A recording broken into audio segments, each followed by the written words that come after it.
Halo teman-teman, Assalamualaikum warahmatullahi wabarakatuh. Selamat malam. Jadi ketemu lagi ya di channel ini. Semoga belum bosan nih channel ini. Oke, kemarin kita sudah sempat bahas experience belanja dari sunskyonline.com ya untuk beli handphone. Nah, kayaknya masih ada cerita yang belum terceritakan lah ya. Jadi coba aku ceritakan, semoga nanti bermanfaat lah buat teman-teman. Oke, jadi di sini mungkin lebih ke pengalaman belanja online di Sunsky, sekaligus mungkin sedikit inilah ya panduan tips lah ya kalau kalian beli peralatan elektronik terutama handphone dari luar negeri. Oke, ini ada beberapa poin ya. Kita mulai ya.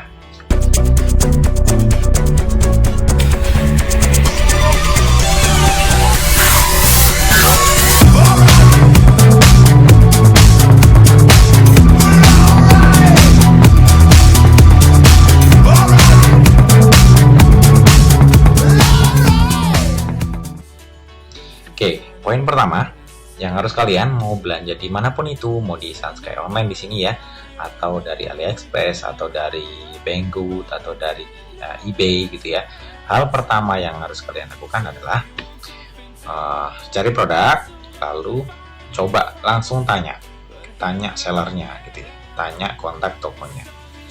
Pastikan tokonya itu merespon kita dengan baik, dengan cepat, dan kita mendapatkan apa yang kita pengen tanyakan. Nah, kalau di Sunsky ini berhubung kemarin itu memang nggak ada tokonya, jadi cuma ada satu manajer warehouse.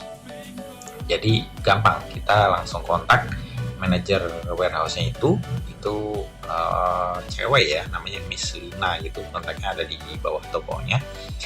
Nah, itu dia lumayan oke, dia merespon dengan baik dan menjawab lah yang pengen kita tahu tuh apa. Nah, poin-poin yang harus kalian tanyakan itu, yang pertama ya menurutku itu adalah coba cek, misalkan kalian beli handphone, dia sudah pernah belum ngirim ke Indonesia gitu ya. Dipastikan dia memang punya pengalaman untuk ngirim ke Indonesia, jadi nggak kagok ibaratnya gitu. Terus pastikan produk kalian itu firmware-nya ini support nggak buat lokasi Indonesia gitu ya. Jadi itu untuk memastikan aja, meskipun kadang di deskripsi udah lumayan jelas, nggak apa-apa lah kita tanyakan ya. Oke, nomor 2 yang harus kita pastikan juga adalah cek cara pembayarannya. Jadi kita coba lihat di list pembayaran yang ada di OL Shop kita ini, bisa nggak kita buat kita membayar gitu ya. Kita punya nggak metode pembayaran yang sesuai dengan toko online yang kita tuju itu. Karena beberapa toko itu memang cara bayarnya beda-beda. Jadi ada yang preferensinya pakai uang online gitu ya, ada yang preferensinya pakai kartu kredit gitu ya. Nah, kalau di Sunsky kemarin itu seperti udah di video sebelumnya ya, ada perbedaan cara bayar antara yang di aplikasi handphone dengan yang di web. Kalau di web ya lumayan kebuka semua.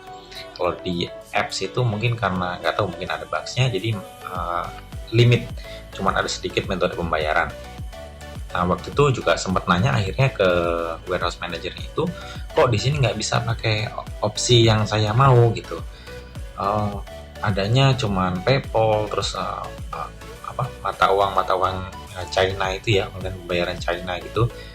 Nah, nggak ada yang lain gitu. Nah, dia menyarankan coba pakai bank transfer gitu. Akhirnya coba ya dari aplikasi bank transfer kita gitu ya, bisa nggak sih gitu. Ternyata list banknya pun nggak ada gitu ya. Dan kalau emang kita transfer ke bank yang beda negara, dia tuh kan harus lewat teller di bank gitu ya, karena ada banyak dokumen yang harus kita penuhi. Oke, akhirnya dari seller itu dari manajer itu kita dapat jawaban, oke, coba pakai web aja gitu. Ya udah, pakai web, ternyata kebuka semua dan kita bisa membayar. Jadi cek pembayaran itu penting. Oke, yang poin nomor 3 yang harus kalian lakukan sebelum membayar adalah compare price. Jadi kadang itu kita sudah mantau nih ya, barang yang kita mau di beberapa hari terakhir gitu ya. Nah, ternyata bisa jadi pas kita mau bayar itu, kita memutuskan mau beli, coba dicek lagi aja, siapa tahu pas yang lain ada promo gitu ya. Terutama kalau kita beli barang dari China, kadang ada banyak event-event dan promo yang kita tidak terduga. Jadi sekali lagi refresh lah ya, yang item yang kalian list itu sudah merupakan harga termurah. Terus juga hitung juga dari pajaknya ya di situ ya, biar kita nggak kaget nantinya udah beli tapi kita kesulitan nebus pajaknya. Jadi sekali lagi ini aku highlight ya, untuk pajak handphone itu ikut aturannya tuh $3 dan $1.500. Jadi kalau barang yang kita purchase itu termasuk ongkir di bawah $3 itu free biaya masuk. Kalau antara $3 sampai 1.500 itu ada biaya masuk dan PPN. PPN sekarang udah 11% ya. Ingat udah nggak 10% lagi. Nah, baru setelah di atas $1.500 dia itu kena namanya pajak dalam rangka import, PDRI. Nah, PDRI itu item yang akan dikenakan lebih besar buat kita yang nggak punya NPWP. Kalau punya NPWP ada diskonnya. Jadi itu baru berlaku untuk PDRI atau harga yang di atas $1.500. Oke, terus itu tadi ya, pajak juga kalian harus hitung kalau misalkan barang kalian ada ongkirnya, itu adalah item yang kena pajak juga. Jadi jangan lupa, pajak itu harus dihitung setelah barangnya include sama ongkirnya. Nah, oke, berikutnya poin nomor 4 yang bisa kita pertimbangkan untuk beli handphone dari luar adalah delivery ya, deliverynya. Kita coba pastikan kalau memang dia free ongkir, itu akan kita ujung-ujungnya berurusan sama Pos Indonesia. Tapi kalau dia misalkan nggak free ongkir, kita bayar misalkan ke FedEx atau DHL gitu ya, maka kita kan nantinya berurusan sama perusahaan itu, DHL atau FedEx atau yang lainnya. Jadi pastikan kalian sudah punya kontaknya, dan lebih bagus lagi kalau kalian menjajaki dulu nih. Jajaki dulu, tanya dulu ke mereka kalau kita membeli barang dari sini nantinya akan gimana prosesnya gitu ya, untuk memberikan rasa tenang dan kenyamanan itu nggak apa-apa. Terutama nanti pengurusan emailnya akan dilakukan sama mereka. Oke, berikutnya kalau kalian sudah purchase, sudah yakin, sudah bayar ya. Jadi keep update sama status di online shop yang kalian gunakan itu ya. Kalau di Sunsky kemarin itu fast update ya, mungkin karena memang pakai DHL, jadi kayak dalam 2 hari itu emang ini agak lucu juga ya ceritanya kemarin. Dalam 2 hari barang itu sudah reported ada di Indonesia. Nah, tapi kok nggak masuk custom clearance gitu ya, dari webnya Bea Cukai itu nggak ada, barang itu belum masuk. Akhirnya nanya lagi lah sama manajer warehouse-nya, dan itu dibantu juga. Oh ternyata itu sempat salah kirim jadi merekanya gitu ya. Jadi yang dikirim duluan itu manifestnya, dan ternyata barangnya itu harus dikembalikan. Jadi itu masih di lokal service area sana di Hong Kong. Jadi dari gudang dikirim ke ekspedisi, ternyata dikembalikan karena catatannya nggak sesuai, remarknya nggak sesuai. Katanya waktu itu tulisannya si gudangnya itu nulis dia sebagai peralatan komunikasi, padahal kalau peraturan mereka yang sekarang, peraturannya DHL, harus disebut itu adalah handphone gitu ya. Jadi gara-gara remarks itu sempat ke-delay lumayan 1 hari lah ya, jadi barangnya balik dulu, diganti remarksnya, diinput lagi. Nah tapi setelah itu kita bisa track ya dari si Sunsky-nya itu, misalkan itu barangnya cepat nih, dalam 3 hari ke depan dia memang beneran sudah sampai Indonesia. Jadi statusnya itu di webnya Bea Cukai sudah ada di situ, dan sedang menunggu tim Bea Cukai untuk melakukan verifikasi dan perhitungan pajak. Nah, sebenarnya nih ini ada apa ya, kayak semacam rahasia umum sebenarnya ya. Udah sering juga dipakai sama para pembeli online yang lain gitu. Jadi cara untuk menurunkan pajak gitu. Jadi sebenarnya ini apa ya, kecurangan ya. Tapi kalau kalian berniat untuk mencobanya, bisa dicoba. Kalau enggak ya nggak apa-apa. Nah biasanya itu pajak yang dikenakan ke kita itu kan berdasarkan nilai barang yang kita beli ya. Taruhlah harga barang yang kita beli itu $400 gitu ya, maka pajaknya misalkan tadi biaya masuk dan PPN ya, PPN-nya itu akan dikenakan dari biaya dari total harga si 400 ini. Nah si para penjual di luar sana biasanya mereka tuh ada yang langsung nawarin, ada yang kita open discussion. Jadi kita bisa minta struknya gitu ya, kwitansi pembayaran yang dikirim bersama barang itu harganya lebih rendah daripada nilai aktual yang kita bayar. Nah, kemarin sempat coba gitu juga sebenarnya. Nah, tapi sayangnya harga yang dipatok sama si toko itu terlalu jauh gitu ya, terlalu murah dibandingkan dengan harga aktual. Jadi di website Bea Cukai itu kan sempat ada ya FOB gitu ya, ini kan nilai untuk yang kena pajak.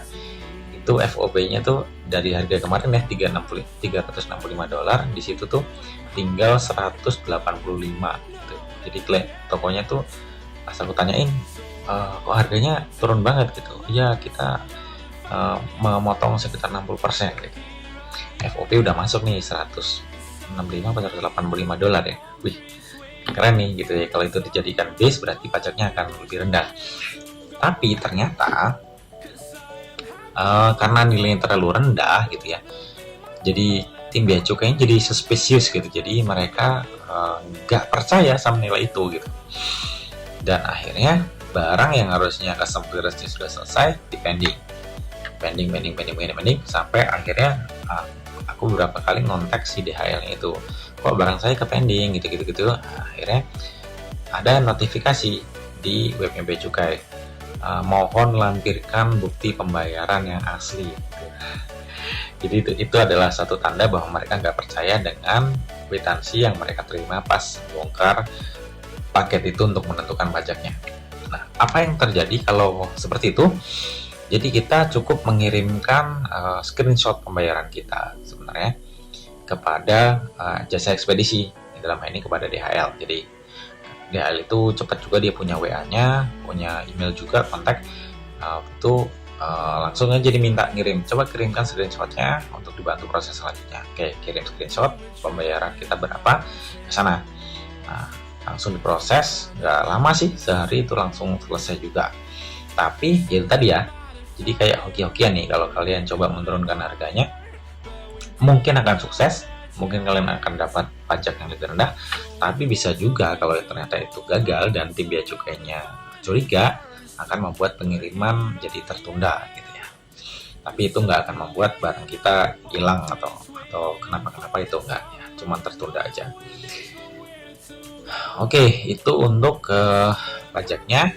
Dan kalian juga ini ya, bisa nanya langsung ke ekspedisi, ke pos atau ke DHL dalam kasus ini ya, proses pengajuan emailnya. Jadi by default secara otomatis DHL itu langsung mengurus emailnya. Jadi kemarin karena sempat delay lama itu ya, status barang saya gimana, nanya lagi itu, ini sedang pengurusan email dan itu paling lama 2 hari. Jadi sembari kita nunggu deklarasi custom clearance dari Bea Cukai, itu DHL juga secara kooperatif langsung mendaftarkan email untuk handphone kita. Oke, terus habis itu apa yang harus kita lakukan? Kita bisa nanya lagi nih ke tim ekspedisinya ya, ke DHL-nya, ada nggak opsi pembayaran yang transfer misalkan. Jadi kita nggak perlu kayak ngasih uang cash gitu ya ke kurirnya. Dan bahkan kemarin kalau di DHL itu kayaknya opsi cash ke kurir itu malah nggak ada gitu. Jadi kita diharuskan membayar ke rekening mereka dulu, baru barangnya diantar ke rumah kita. Oke, itu ya poin-poinnya kayaknya teman-teman. Pengalaman kemarin beli HP dari online shop baru yang kayaknya belum banyak yang kenal. Tapi secara umum itu memberikan gambaran juga buat teman-teman kalau misalkan mau beli peralatan handphone atau peralatan elektronik dari toko online dimanapun di luar sana. Nggak susah kok, jadi tinggal kita coba ikutin langkahnya. Kalau misalkan ragu ya ikutin aja step-step yang ada di konten ini. Oke ya, habis ini nanti kalau sempat kita bikin reviewnya handphone Ulefone Power Armor 18. Sampai ketemu, see ya. Assalamualaikum warahmatullahi wabarakatuh.